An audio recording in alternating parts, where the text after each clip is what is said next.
Good morning, afternoon, whenever you're listening to us, everybody. Welcome back to the podcast. We're happy to have you here. Welcome back, everyone. Paul, how you doing? I'm doing good, man. I think FPL is going pretty well. I'm doing decent with it.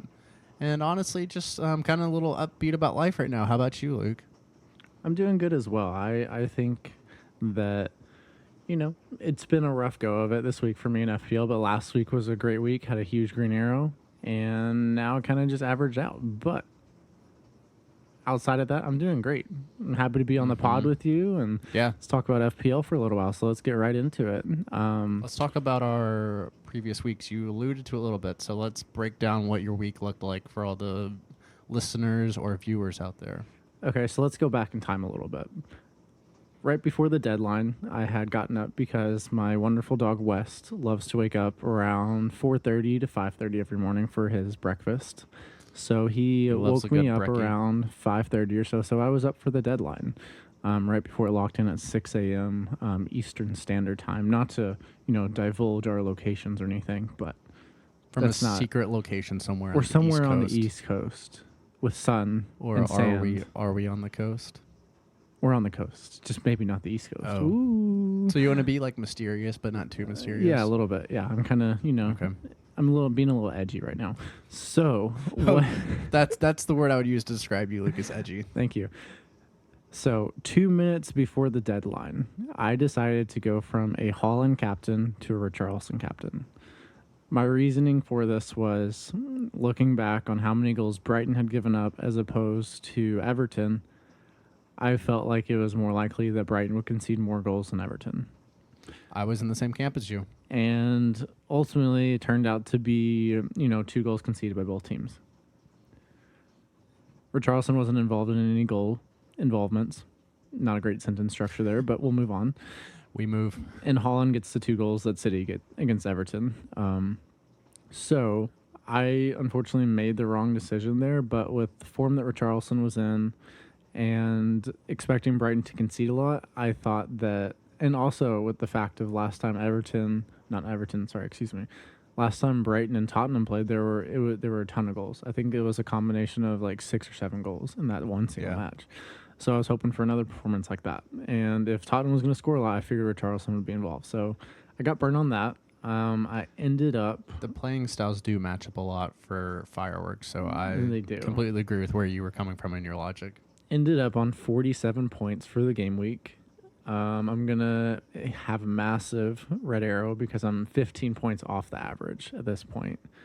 And my 2 big returners, Douglas Luiz and Holland, outside of that, everyone else blanked except for Solanke got an assist. And Trent did as well. So it was a really rough week for me. But nevertheless, I think I'm coming up with some really good ideas for how to attack the remaining fixtures. So really optimistic. But Paul, how about you? You had a really nice green arrow this week, right? Yeah. So I had a good green arrow. Ended up on 76 points, with the average being 62. So that helps a lot. My biggest performers this week were Cole Palmer. He's been producing for me big time. Also, Saka, huge 15-pointer, great. Darwin, who actually I played the captaincy on, he ended up with 12 points total. Man, that is playing with fire. Putting the captaincy on Darwin. It was. So I had, we'll just go into this now. I had Holland as my captain all week, and then Friday night, for some reason, I was sitting there, and it's kind of like your thought process, Luke. I was looking at City's matchup versus Everton, and they've been really good defensively this year, honestly. And then you see Liverpool, who just seem to score goals everywhere, playing Burnley, who's been giving up a lot of goals. And to me, it felt like a better matchup overall. And Darwin does have high risk to reward. Like, if you look at his season stats, he doesn't have any of these crazy performances like Watkins or Holland. But I don't know. I think I really got in my head about the match where he had 4 shots go off the cross, off the post. Like, right. I was like, there's a chance, like, he's going to break through. And I think it legitimately could have been this match. Like, and also another thing with the Darwin captaincy that really sucks is he got a yellow card, which I didn't see. That is unfortunate. We were busy Saturday, so we didn't get to watch the matches, but we saw the highlights and everything. But I didn't see exactly what he got the yellow for, or I didn't see the points totals in the bonus points FPL bonus points machine. Where if he doesn't get the yellow, he may have gotten bonus points, which is huge with the captaincy. You know. Yeah, it was a big point swing. But if you look at his underlying numbers, just in this fixture alone against Burnley, he did an XG of 0.9 and an XA of 0.44, so an overall XGI of 1.34. Mm-hmm. And ultimately, that's validation that you did make the right pick. Yeah. Right. The end product wasn't fully there, but that's the big question with Darwin: is does the end product come? And he did return, right? And that's really, from a captaincy, it puts you in a position where you kind of, hedge a little bit over Holland with that return. It does help. Well, so once again, my bench did strike, which honestly, I think at this point, we're just going to do a little segment where we tweet out my bench before the deadline, because we should. The way it's going, my bench just performed. So I had Gross on the bench with 10 points for me this week. Yeah, and everyone in the FPL knows that there's these kind of leak wars that come out where specific accounts on Twitter have access to people or information that others might not. So they start to leak team sheets ahead of time before the deadline. So maybe we should get into that action and just start leaking your bench ahead of time. Yeah. And, I feel like that could go viral. So, just remember, if you're listening to this podcast, you were here before we went really big. Yeah. So. Listen, you're not on the ground floor right now, but you're getting in early. Yeah. This is like finding an artist on Spotify that has maybe a low number of monthly listeners, but you're like, man, that song was smacking me around a little bit.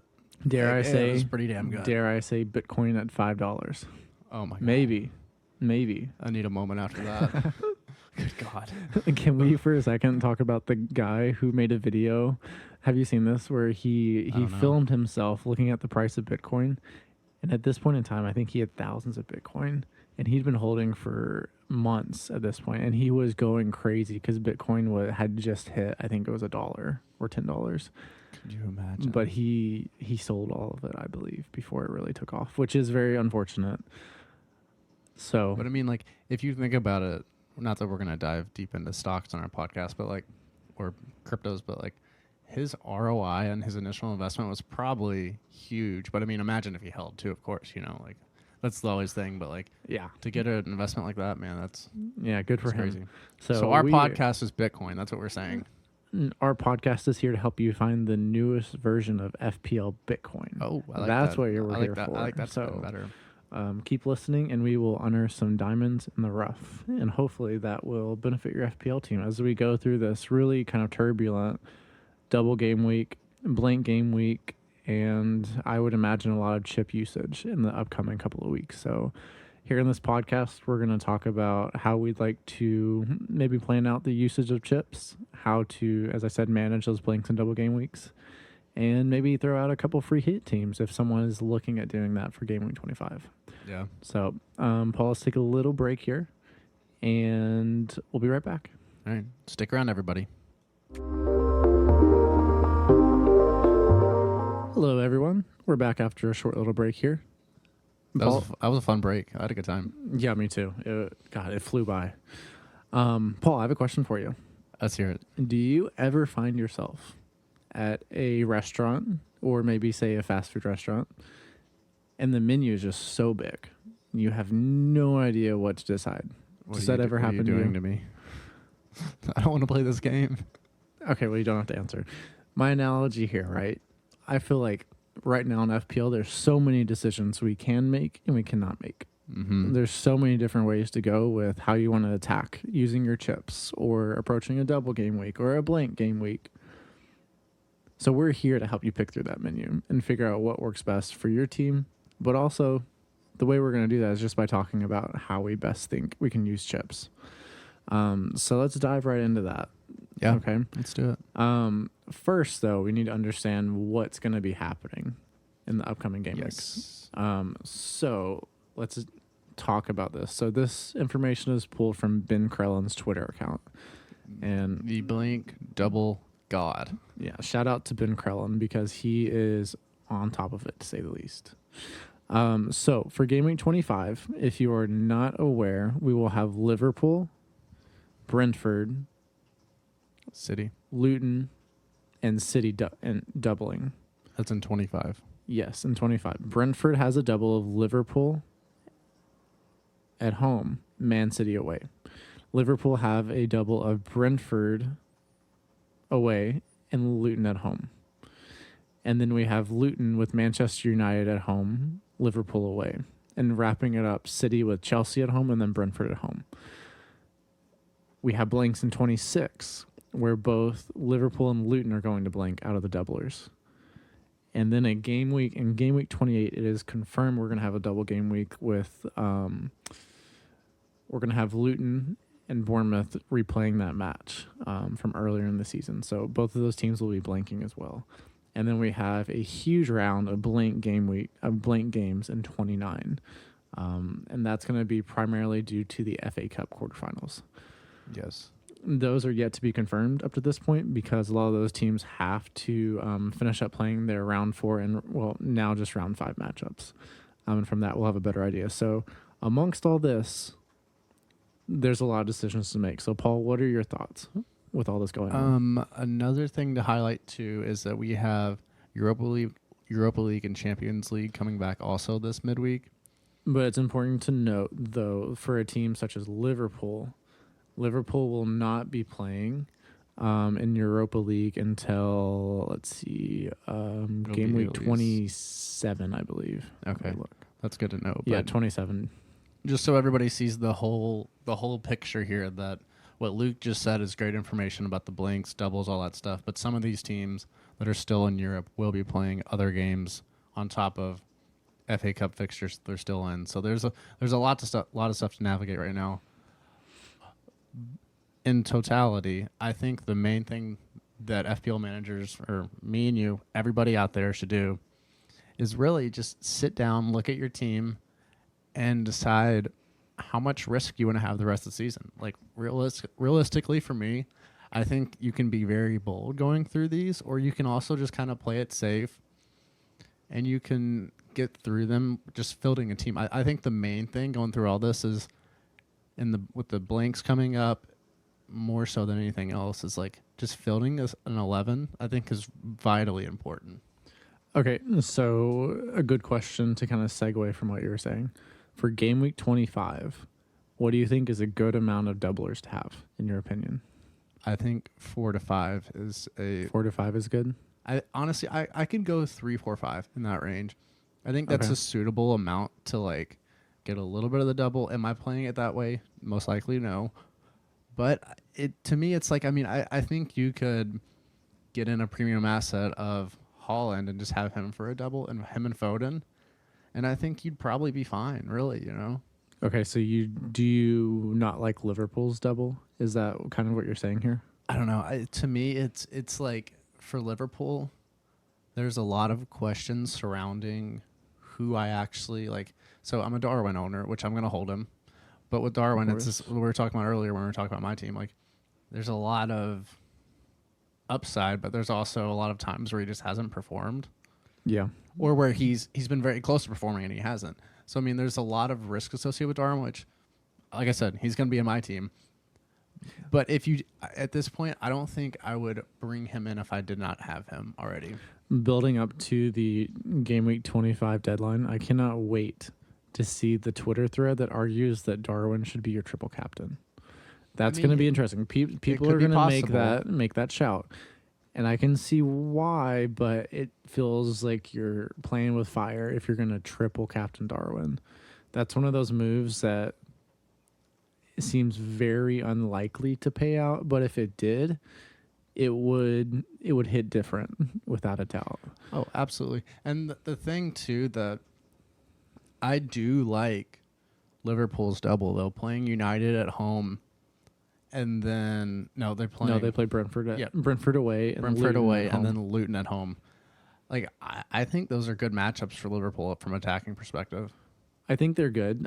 But where I think I'm questioning this double obsession a little bit is I'm not sure about the Luton double.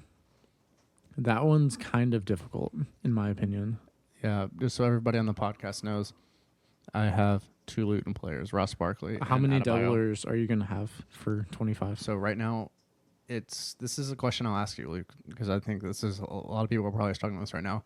I would have 7 going into next week, but Trent got hurt, so if I don't replace him with another Liverpool asset, I will have 6 going into the next week. So what would you do with Trent if you had Trent him? is a sell, in my opinion, purely because it sounds, from some reports, like he could be out for quite a bit of time.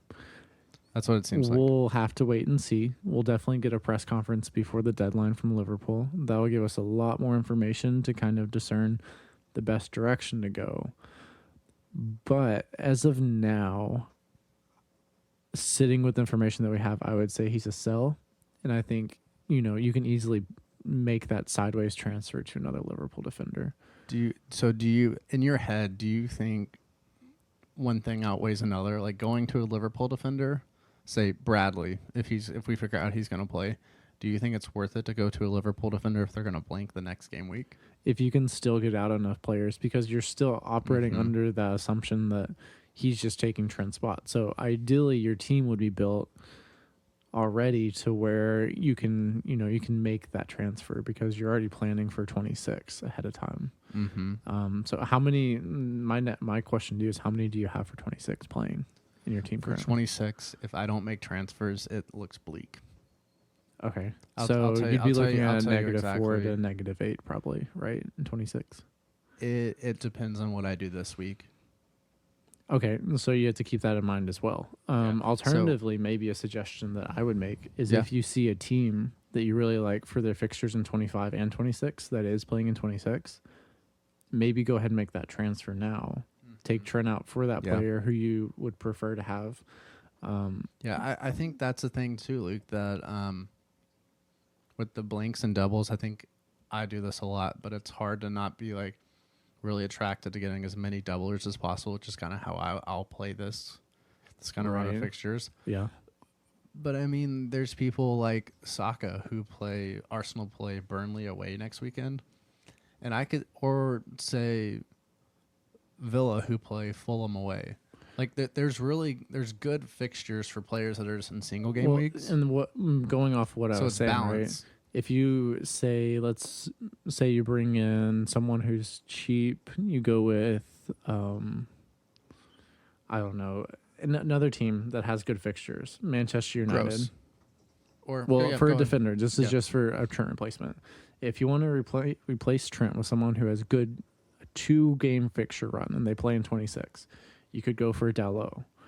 They have Luton away, and then they have Fulham at home. Those are good Yes. fixtures. They do have City coming up soon, but I think we get so into this idea of double game weeks that there are going to be players outside the doubles that return really well too. So it's important to keep that in mind. And it's easy to get this double game week fever. And I think we need to, remind ourselves, like, pump the brakes a little bit. There are other good fixtures out there, so let's keep that in mind and kind of plan accordingly so that we're not, like in your situation, so that you're not fielding 7 players for game week 26. So right? just so we've touched a little bit on Liverpool, a little bit on City, but I would like to touch on the Luton assets a little bit because I think they are interesting. Yeah. So if we look which ones do you find to be interesting? I mean, the two that I brought in really are the most interesting are Adebayo and Barkley. Okay, those are the ones And you prefer. I think to me it was Morris and Adebayo. Both were somewhat the same, but I went with Adebayo because over the last 3 game weeks, he has been the 3rd highest returner in FPL. He has 28 points over that stretch, and he has 4 goals. His XG is 1.42, which is a little sus with 4 goals, but he's producing. And Yeah. somebody in a double game week like that, I'm like, it's really hard to pass that up. And watching Ross Barkley, like he's getting in positions where he's like crashing the box, where he's taking corners, I where will say- he's like he's around a lot of the stuff Luton does. It does feel like he's their creative engine. Whenever they're in attack, he's on set pieces as well. It is kind of unfortunate that Morris takes pins and he doesn't. If Barkley was on pins, that would be another excellent That would be a golden ticket to get him in your team. It absolutely in my would. opinion. But something else that I kind of want to talk about. Can I say one more thing about Yeah, Luton yeah. real Go ahead. quick? Sorry, not to cut you off. Go ahead. But also for Luton, I did bring them in with the intention of keeping these Luton assets until through 28, because they blank in 26 and then they play Villa in 27, and then in 28 they play Crystal Palace and Bournemouth, which is another great double. It is. Which, by the It's a way, good I one. don't know if we said this, but Luton plays United and Liverpool, which is a somewhat of a That it's feels a kind of difficult tough. Yeah. it's a difficult ask for them, but I mean, to And me, I mean, if you look at the way it's United at home. the Like, players they're that really good at home. the center backs that United are going to be fielding are going to damage the way that Luton play, because they've got Maguire, who's a big center back. He's good in the air. And they've got Varane as well, who's a big body. He's not quite as, agile as he used to be, but he's a big body. It's going to be tough on Adebayo and Morris as well in the box, because they're going to be banging with them in there, right? So it's going to be difficult for them a little bit, I think. But they're still a good asset, because it feels like Luton they have a spark lately where they're finding those opportunities and putting balls in the back of the net. Another thing about Luton too is that last week really scared the shit out of me, because they went and lost to Sheffield 3-1, and my whole intention, I was like, I'll bring them in 24. They're playing Sheffield, easily one of the worst teams in the Premier League so far this season based on performance, and they lose 3-1. I mean, it just shows you the unpredictable nature. When we think one thing, something else happens. So I will say, on Saturday, we were waist deep in the Florida Creek river. One would say a river. It was a river. It was not a creek. Staring down gators across the waterway. That's not true, Dorothy. We were not. No, not at all. Never. She didn't see the pictures. This is a silly little story, but my point being, after a long day in the Florida sun finding shark teeth, I came back to see that Sheffield beat Luton 3-1, and that was very surprising. That was a result I did not expect to see. And if we look at the underlying stats, it was a pretty even matchup, right? Yes. Based upon the stats, there was an XG differential of 0.07. So the teams were very even matched, and Sheffield were just more clinical. yeah. Although Luton did have a lot more shots. It seems like the quality of shots were very similar. It's such a funny discussion too, because I mean, I think it's really easy to get wrapped up in the XG game and like the numbers behind stuff, and then you see the numbers from, not to talk about Arsenal always as I do on the pod, but if you look at the numbers of when they played West Ham this past weekend and beat them 6-0, those numbers are not far away from the last two times this season that West Ham beat Arsenal. Yeah. So it really just shows you on any given day, there's like a range of outcomes that could happen with the same exact stats. This is the beauty of football. Yeah, right? there's so much unpredictability to it, which makes our life so difficult as FPL managers. So, and I think one of the biggest things for Arsenal in a situation like that is they did not take their foot off the gas pedal. no. Arsenal have shown over the past 2 seasons, really, that they'll start out games really well, dominate possession, have some really good chances early, and then kind of fade out of the game. And it's not intentional. I think that the intensity drops a little bit, and then teams are able to find their way back into games. But in this match, Arsenal looked really good. Saka, the overall discussion over him 2 to 3 weeks ago was he's a must-sell. He's not necessary. He's underperforming his price tag. Yep. And that narrative has completely fallen off. Yeah, dude, 100 goals and assists, and he's 22 years old for You forget how old he is. It seems like he's 27 or 28. I was talking to our roommates about this, and I just feel like you said, I feel like he's so much older because all the shit he went through when he was young for England. And he carries himself like a much older person. Like he feels very mature. He does. Saka's he's a gem. He's a special one. But let's see. What else do we want to touch on, Luke? For I think we should pivot into a discussion about chip usage. Okay. Right. I have some thoughts, but I think it would be interesting if we maybe start out with talking about the triple captain. So Okay. triple captain is a chip that really ultimately in the grand scheme of things is not that powerful, in my opinion. You don't think it is? I don't think so. Out of the chips that you can possibly use, say a free hit, you can bring in a completely new team and have no impact on your team the next week. That's very impactful. I guess In a if you wild look card, at you it- can completely change your team and get points for the next 4 to 5 weeks based upon those decisions you make. And then a bench boost, you can add four players. If you have 4 doublers on your bench, that's an immense amount of points. Mhm. Triple captain has extremely high variance. It's hard to predict, but if you get it right, it can make a big difference for 1 week. I agree. I will say though that I think a triple captain used in the right situation can win you your mini league Sure, easily. That's very because yep, if you look for at sure. what the winner of our league did last year, he used it on Rashford and I think he got 3 goals, maybe 2 or something. it It was like one 70 week where points, he, something like that. he ended up on 60 or so. So, Yeah, and I mean, there's the yeah. previous times where I know people have captained KDB in a big week, or I don't know who the other one is. I saw a screenshot on Twitter the other day where KDB brought in like 75 points in Yeah. one double. So It's pretty crazy. But odds are usually when you play a triple captain that you're more likely to miss than you are to hit, in my opinion. Right? Those ones where someone ends up with 75 points, that's extremely rare. So are you In my saying that opinion. you think the best way to play it is to be as cautious or as No, risk I don't adverse think as so. possible? In my opinion, because you're less likely to get it right, I think it's worth taking somewhat of a risk on it. That's an In interesting my take. opinion, that's kind of how I see it. But inversely, like you're saying, which pivots into a good point. I think a lot of people are going to be triple captaining Holland in 25 after this performance against Mhm. Everton. I think that's going to almost scare a lot of people into using it for 25. I totally agree. And I'm gonna have Holland, and I'm considering triple captaining him. It's floating around my head. I wouldn't say I'm probably like 50-50 on the idea right now. Right. But I mean, if you look at their matchup, they played Chelsea at home and Brentford at home. Mm-hmm.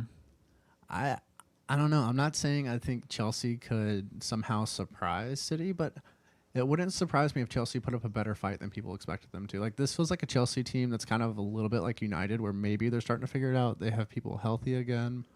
Yeah, perhaps. I think could push 'em a Cole little bit. Palmer is so important to what they do. Oh yeah, And and within Cuckoo if they're too. starting in Cuckoo up top, they have a little bit more consistency. They're building up some of that institutional knowledge of better understanding each other and having more of a connection. They could give City some issues, but And Chilwell's back too, but they did lose I- Thiago Silva today. I don't So, think I do disagree with what you're saying about City. I think they could be primed for a real thumping, in my opinion. I mean, I'm always fine with Chelsea getting thumped. So And this is a great point to bring up as well, because Holland is most likely going to be triple captained by a lot of managers for 25. It is very wise and very practical. If you're not going to triple captain him, go ahead and put that captain on him. yeah, if you cut your risk. If you think about it from this perspective, if Holland is triple captain, someone owns 300% of his points, right? They're tripling all that. If you do not have him in your team, that 300%, say he gets 5 goals, is going to bury you. Inversely, if Absolutely. you captain him, the people who triple captain only have 100% more of him than you do. And that really kind of decreases your risk in that situation. So Yeah, for from a defensive perspective, captaining Holland is a very practical choice for Game Week 25. And honestly, I if you were gonna pick any other doubler to captain, who would you pick besides Holland? Like, I'm totally in the same camp as you, but if you had to go somewhere else, because we talked about Darwin, it's a little risky. I think some people will. Did you say captain or triple captain? Who would you captain? Like, Okay, so or we can just say who would you triple captain if you're not gonna triple captain Holland this week? We'll just go triple captain. this is my personal bias speaking here, but I think Foden would be an interesting triple captain. I figured you would say Right, Foden's interesting. Mm-hmm. He does have a high ceiling, low floor, though, right? Because I feel like he had that hat trick a couple weeks ago. That was a huge return for him. if you triple captain for that, that would be immense for your team because not a lot of people are going to captain with Holland being back. And there's huge upside there. I do think that Darwin's an interesting captain shout. I don't think he's worth a triple captain because of the variance and how high or low his week could go. I also do kind of worry. I wouldn't captain anyone from, I would not triple captain anyone from Brentford or Luton though. Yeah. I mean, Brentford has a tough double. They do. Tony's probably going to get a goal or two just because of how Brentford play. He will. Look at last week. I think his ceiling is not extremely high. He's going to be similar to Harry Kane of last season. Where he just takes away. He takes away. And, you know, we know that until he goes to a different club. If he ends up at a top 6 club, look out. Because next season, he's going to be expensive. And he's going to be scoring goals, too. Dude, you know, this is me and Luke. We're kind of having a chat because most of those things we talk about are FPL or Premier League related at this point. But if Tony gets a move to Spurs, that's going to be absolutely terrifying. But also super exciting as an FPL manager because if you threw him in their attack with Son on the left, Kulusevski on the right, and Madison playing through the middle, that's probably an attack that would at the bare minimum rival cities. And if they really are cohesive and play well together, they could be the best attack in the Premier League. Yeah, I agree. That would was be, we talked about this yesterday. That's a Death Star of an attack. Imagine if we were watching some Serie A and I threw out the possibility of Kvaratskhelia locking down that right wing at Tottenham, and then Tottenham used that buyback clause and get Harry Kane. You would have Son on the left, Kane up top, Madison in the middle, and Kvaratskhelia. Yeah, I think I don't know. We'll go with Kvar. Yeah. If you have him on the right running at defenses, Son and him are so relentless on those wings going at defenders. For people that don't know, that's Napoli's right wing, by the way. Man, you would be cooking with some serious spice on that one. Dude, I would love to see that. Like the interchange, the exchange between especially him and Madison. And then you have to worry about Son running in behind with Kane dropping dude, it's insane. Speaking of Napoli. And their wing backs. Think about Napoli, right? Even if Tottenham don't buy back Harry Kane, imagine Ozenheim as their striker. He's going to Arsenal. Don't even say that. I don't know. He's already made his decision. We'll have to see. You don't say that. You don't say that. I can't believe you've done this. Oh, fuck. If you know, you know. Okay, so let me just lay out a couple chip situations and hear what you think. Okay. So situation 1. This is assuming someone has not played their wild card. Let's just say, because, you know, it's template, I feel like this is very likely to happen. Triple captain in 25. Pop that bad boy in Holland. We'll see how that goes. And then a wild card in 33 to get ready for the doubles in 34. That could be really nice. You can bench boost right after that for the doubles in 34 and have a team full of doublers. Yep. And then your free hit in maybe 37 when there could possibly be more doubles, or you free hit on the last week and really go crazy. I mean, and inversely from that, you could, if you need to, you could free hit in 26 too, or 28. Yeah. Well, not 28. Yeah, you could 28. You could free hit in 28 too in that situation. So you have versatility, the free hits in your back pocket, and that wild card in 33 really sets you up nicely to go into those remaining doubles that would come out in 34 or 37. Yeah, I like that idea a lot. Yeah. You want to hear the second one? Yeah, let's hear it. So go for it. This scenario is a bit more spicy, but I will say I do like it. Okay, so in this scenario, you would free hit in 25. Okay. Get 11 doublers and have the most up-to-date information right beforehand. So should we talk about our free hit teams? Yes, but let me finish this out, and then we'll go back to free hit teams for 25. And then, so after using your free hit in 25. So free hit 25. Free hit 25, triple captain in 28, and that would go to the King Dominique Solanke. Your who dude. has an insane fixture run in 28 where they go, I've got it right here, It's Sheffield and Luton. Sheffield and Luton.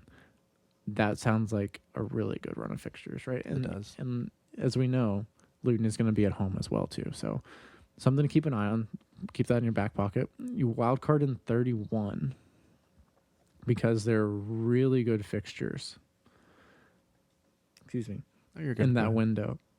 And some of the teams that I would look at for that are Brentford, who just have a green run from 31 on. City have a great run in the season. Arsenal, Liverpool, Newcastle, and Wolves. All of these teams that I just mentioned have some incredible FPL assets that we could look at. So that wild card in 31 is a little early, but with some maneuvering after you use it, I think it's a great way to load up on players and teams that are going to thrive from 31 onwards, and you really just attack those last 7 fixtures, 7 or 8, give or take, whenever you use it, 31 or 32. So, and then in that situation, you would also bench boost in 34 because of the doubles. And I feel like using your wild card in 31, you'd have time to build up back to 2 free transfers, and then maybe take a -4 to get a full team of players in, and that way you can really attack it with the bench boost in 34. Yeah, look, I like that plan. Yeah. So Honestly, both of those seem like really good options. just kind of some ideas I'm throwing around, but maybe that can be beneficial for some people out there who are still trying to decide how to use their chips, and decide what works best for them. So I really do like the idea of wild carding in a team and then bench boosting the next weekend to get all the doublers involved. I'm leaning heavily towards that idea. yeah, so a wild card in 33, and then you bring in, those doublers, and you have a full team of bench boosted as well for 34. So interesting idea there. But how about we wrap up this pod and let's go through our free hit teams for 25. Let's do it, dude. Would you like to start? Or No, you start? you go first. Lead the way. Okay. So we're gonna start with our back line. For me, this is like a iffy, like the first player I'm gonna say is the one I'm most like skeptical about actually bringing them in for a free hit, and that's Ederson as the goalkeeper. Ooh, interesting. Okay. Because I just think I can maximize other places and still get him in because I think they have the best double for keeping a clean sheet. Okay. Yeah. Like playing, I really don't trust Liverpool to keep a clean sheet against Luton or Brentford, and that's Right. solely down to Tony. And Luton just seem to be able, like on set pieces and from corners, they just seem like they're just scoring goals like crazy. Yeah. And Luton have one of the highest XGs over the last 3 game weeks, so I really Which is don't. pretty crazy. I don't like that for Liverpool, so I kind of want to use that City asset as a goalkeeper, which is maybe a little. Ederson has his downfall, so City are just kind of cursed in my opinion because they Yeah. concede on some extremely low XG chances. they are. But I'm using one of those spots there, and then next in the back line, I'm gonna have a Liverpool defender, which it really depends on the news that comes out this week. It's probably not. It's for sure not gonna be Trent. 'Cause I don't think he'll be in both games, and from like what we said from reports, most likely he won't be participating in the double. So it'll be Connor Bradley if he's back. If he's not, maybe a different Liverpool asset like Van Dijk, possibly. Maybe Robo. He's back. So that could work. And then I'll also have Dottie as another defender, and then Reguilon in my back 4. Okay. Yeah. Okay, You're look playing a back 4. My back 3. I'm just playing 3 in the back. Okay. All right. Gotcha. Go ahead. I think you should go ahead. You do your goalkeeper and your defenders, and we'll kind of go through it level by level. Okay. So in this team, I think that all FPL managers need to be aware if Salah is going to play or not, right? Keeping an eye on that is going to be important, and there's going to be chaos if it's near the deadline and Klopp says, oh, Salah's trained all week. He'll probably be getting time. If he's back, it's gonna be carnage. It's gonna be horrible. It will be. It's going to be I'm absolute terrified chaos. of the notion of that And as a it's going to non-Salah be owner. peak FPL Twitter. It's going to be a lot of fun, in my opinion. So I kind of hope that Klopp comes out and says, well, Salah's going to be starting. He's I never hope he's known for being very straightforward I sometimes. hope not. Always sharing his opinion. Okay, so on my back line, I picked Kaminsky as the goalkeeper. I think that Luton are going to concede in every single one of these matches, in my opinion. Mm-hmm. But it allows me to get the players out in my outfield players that I really like. So we And- approached it 2 different ways. That's good. Yeah. Different So viewpoints. for Kaminsky people. is my goalkeeper. On the back line, I'm playing in this formation. I'm playing a 3-4-3. So my 3 defenders are Reguilon, Gvardiol with City. After his benching this past week, I feel like he'll be starting on You both think of he'll these start fixtures. both? I do think so. You're playing pep roulette with. Well, Gvardiol was not rotated before this, and he was pretty locked into that starting 11. So I think he's had his benching. It's out of the way, and I think Gvardiol is going to start both of these fixtures, in my opinion. maybe. Which I'm not the person to predict Pep, but it's just the gut feeling that I have. So Yeah. Gvardiol, and then my third defender is no other than VVD, Virgil van Dijk.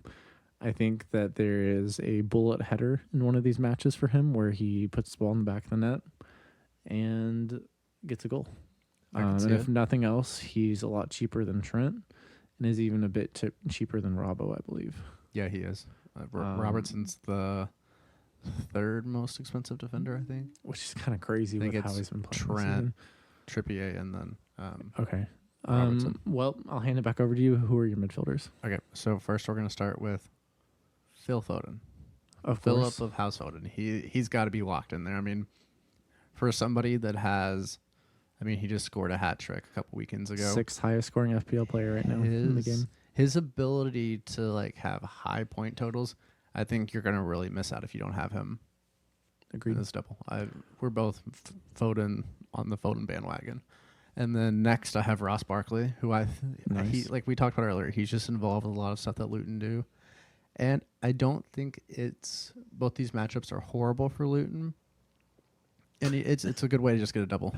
All right, Luke's okay. He's all right. But and then next, this is kind of what we were talking about earlier. I have Saka. Saka, interesting. Okay, so Burnley away, right? Mhm. That's the fixture. Yes, it is. Okay. Talk us through why you did that. He's just in killer form right now. Okay. And he's nailed on to pins for Arsenal. And it just feels like if Arsenal are the way they played West Ham felt like they're really striving for that goal differential. Right. And it seems like if they get an early goal against Burnley away, You think it could get ugly real quick? I think it could get ugly. Like, I don't know. It just depends too. But I think Saka's a great option next week. I really love him. Okay. Yeah. I like Yeah. that. It's And a good then- shot. It's different than the template, so I like that. And then next I have Luis Diaz. Interesting. Okay. Explain why you picked him and not Jota. I think he's a little bit of a differential compared to Jota. And like if we look at it, he actually over the last 3 game weeks, he has brought in more points than Jota. So he's brought in 24 FPL points the last 3 weeks. Right. And to me, I'm like, I don't know. I think a lot of people have brought in Jota, and I'm a huge fan of Jota. I really like what he does for Liverpool. Like, he is extremely clinical when he gets chances. Right. But I think it's also good sometimes to kind of like, this depends on when you approach it, but do something slightly different in the same attack, Mm-hmm. Right. I think it's possible that he could have a... To highlight that point, Jota's currently at 20% selected, and Diaz is currently at 9.5% selected. So he's technically a differential. Yeah, still He's technically below differential. 10%. By the end of the week, he will not be before the deadline, Mm-hmm. because people are bringing him in like crazy. So, okay, nice. I like that. Yeah, I think it's a good one. Let's hear your midfield, Luke. Okay, well, mine's almost exactly the same as yours. Really? Yeah. Is there any differences, or it's literally I the took a same? slightly different perspective than you did, and I did bring in a single game week player. I brought in Pascal Gross. They have Sheffield away. Oh, twins. João Pedro will be out still, from my understanding. It sounds like he's going to be out for months, not weeks. It's kind of Really?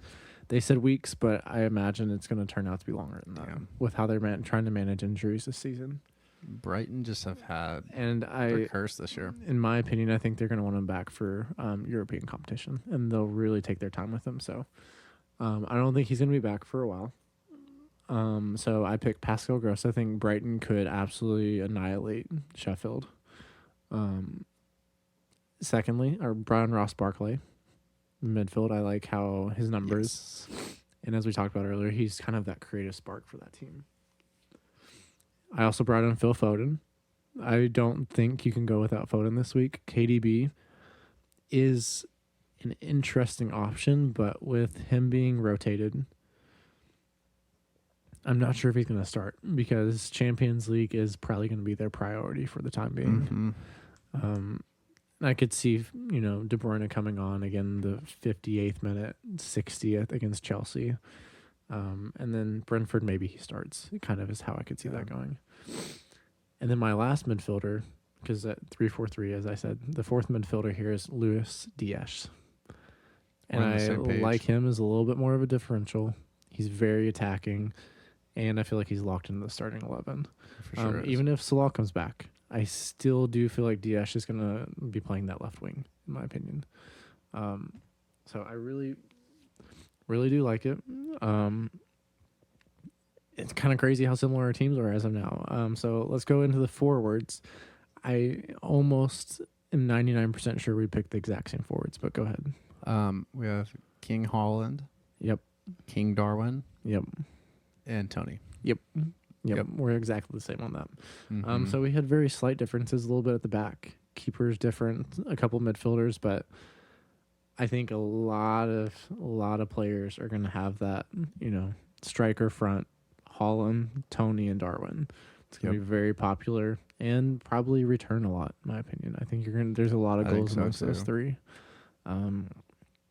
So yeah, we hope that you all kind of learned something from this podcast. Absolutely. And helps benefit your teams in the long run. But that is going to be it from us this week. Paul, do you have any final thoughts for the listeners? Yeah, this is the fun time as being an FPL manager to me. Like I know last year we had a lot more doubles, but like to have doubles and blinks, like it really makes you like be more inside of, and like you have to plan more as an FPL manager, and it's not as straightforward. So it brings a lot more variance to the game, and I think it's really fun. And like maybe it's frustrating that you have players that blink, but like that's also like a challenge of the game too, is just like figuring out how all these puzzle pieces fit together and guessing like what 11 people on a pitch are going to do against 11 people and predicting stuff. Like it's so hard to do, and that's why I think we should really like enjoy the good moments, and the bad moments really aren't that bad because like it's so hard to predict this shit. It really is. Like I think a lot of us are way too tough on ourselves as FPL managers. At the end of the day, it's very hard to predict. And within that, right, it's very easy to be extremely template, follow what, the top FPL content creators push out there and just go with the masses. But if you are brave enough to put yourself out there, try something a little different, then kudos to you, because you are making an effort to be different and kind of, learn a little bit, learn from your mistakes, and we all get better. So Absolutely. As always, thank you all for joining us for this podcast. If you have any questions or concerns about your teams, please feel free to reach out to us on Twitter. We're more than happy to help you out. But thank you all for joining us. Hope you join us for the next one. Thanks, everyone. Yeah, thanks, everybody. We will see you soon. Goodbye.